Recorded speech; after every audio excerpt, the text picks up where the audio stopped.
Pretty good show so far, guys. Well, thanks, Eric. We think it was a good show so far, too.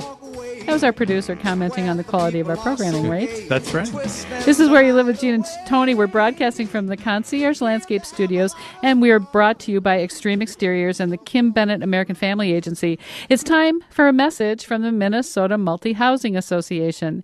The MHA Minute is brought to you by Pest Control Services. When you need an exterminator, you need someone reliable and effective. Give Greg Keener a call at Pest Control Services, 952-894-9748.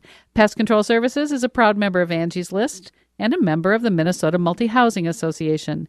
That's Pest Control Services, 952-894-9748, and tell Greg that Gene and Tony sent you. I got a flyer from CIC Midwest, which is a division of the Multi-Housing Association. They're holding their March Lunch and Learn on March 28th. The presentation will be RFPs, negotiating contracts and working effectively with contractors. These seminars are meant for HOA property managers and board members. Let's tell our people what an RFP is. That is a request for proposal, yes. And that's what you draw up when you're collecting bids for a major project. So this would be a great seminar for especially the self-managed associations. Yes, it would. To get to. It's being presented by Dave and Lance Stendhal of Omega Management and Brandon Stendhal of Stone Valley Painting. This is a family show. that's going on. We know these men to be great professionals in their fields, and we really love hearing their presentations. Yeah. It's a timely session before spring and summer projects, and you will be getting handouts with sample language, contract excerpts, and other helpful information, as well as a free lunch. That is great. Now, who do they contact to get more information? They should call Allison at the Multi-Housing Association, 952-548-2215. That's good information. If you're just joining us, we've been talking about this story from the Philadelphia Courier-Times. Local lawmakers are introducing a measure. What's interesting, I think the title of this news story really has nothing to do with what's going on here. It says it's very misleading. It says local lawmakers introduce measure to address glut in condo sales. Well, I'm sorry, a glut means too many. Overabundance. An overabundance. It sounds like they're saying there's too many condo sales going on. Yes. And I was very confused by that headline. And that it has nothing to do with the story at all. These legislators are saying, we think the issue is that associations and management companies aren't responding to these questionnaires and getting things done, and therefore people aren't able to buy. They aren't able to qualify for FHA loans, and so they're not buying. They're calling the glut they're speaking of is a backlog of buyers who can't get financing. That's what they think is going on. I guess I hadn't thought about it. Well, you had to read the fine print. So yeah, to find that. But again, that's not the case at all. We were talking about and have before. There are a lot of issues. I mean, we talked about that 15% rule for delinquencies. Yeah. And there should be some concerns about that. Yeah. Someone says, hey, why do we want to loan money to someone who really doesn't have much into the game themselves, only to have them walk away like people have been doing? We're holding the bag, and in an association where a lot of people aren't making their payments either. Right. That's not a win-win situation. No, it's a higher risk for the FHA. So these lawmakers think that the problem is that the associations aren't getting their questionnaires filled out in a timely manner, when the truth of the matter is that perhaps people aren't being approved for FHA financing because the numbers on the answers don't meet the qualifications. Now, this legislator, Mr. Christopher Brown, and his compatriot, Scott Rutter, they said things like this. They said, opening this segment of the market to buyers who don't qualify for conventional financing allows condo owners to sell their units and to move into single-family homes. This bill will help to get real estate moving again. And with real estate growing, he said, we will have meaningful job creation. He said, when homes change hands, good things happen in the community. Nobody's arguing with that. Nobody's arguing with any part of that statement. Well, I hear something. I don't know where he got this information. He said, each home adds $20,000 economic infusion into the local economy every time one person moves into a new home. I don't know where he's getting his information on that. That would be great if that's the case. He said it's because money is spent on decorating, furnishing, carpet, landscaping, upgrades. I just helped my daughter and her husband just move into a home. And I'm proud of them. They came in with 20% down. Yeah, great. Which is, I think, no small feat for a young couple. Yeah.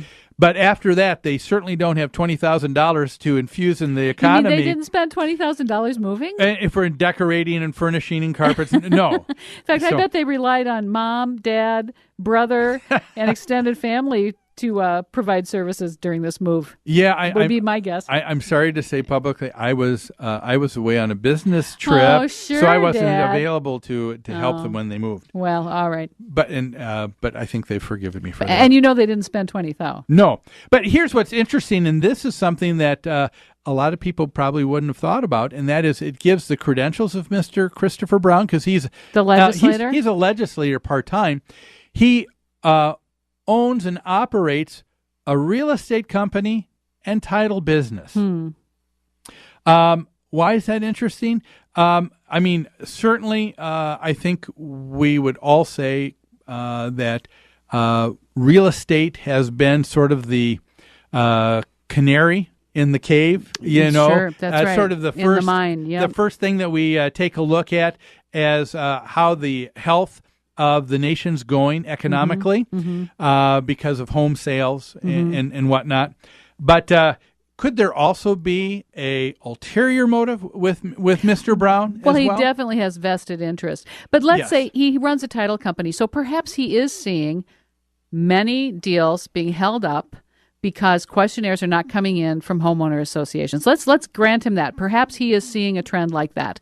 I think his approach to that problem is wrong and is harmful. His approach is to try and beat homeowners associations into getting these done faster, quicker, when I don't think that's where the problem lies. The problem lies with their ability to meet the criteria of the FHA and their ability to answer the questions. I think you hit the nail on the head. It's the ability to meet the requirements, the criteria here, for him to come up with a law that says, okay, now we can now begin to fine and penalize someone $500. Well, now you've got to ask, okay, just because you have a rule in place, we tell our associations this all the time. That's true. Who's the enforcement agent for this?